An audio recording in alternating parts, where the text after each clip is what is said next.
Method 2.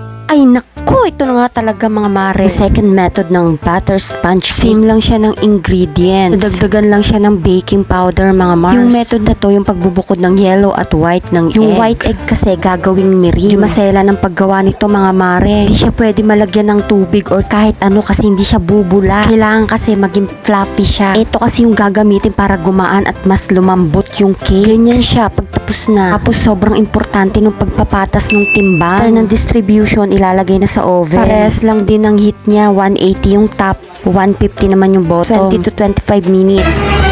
Oh no! Wala, nasunog. Ayan, super explain si teacher bakit nasunog. Ito naman yung sa kabila, oh. Kaya importante yung pagpapatas ng timbang. Mga volcano yung iba. Kulang pa ng isa. Siyempre, ito naman yung amin mga Mars. Ang goal ay mas malambot at mas magaan. Kumpara sa method 1. Ang goal ko naman makapag-uwi ng tinapay.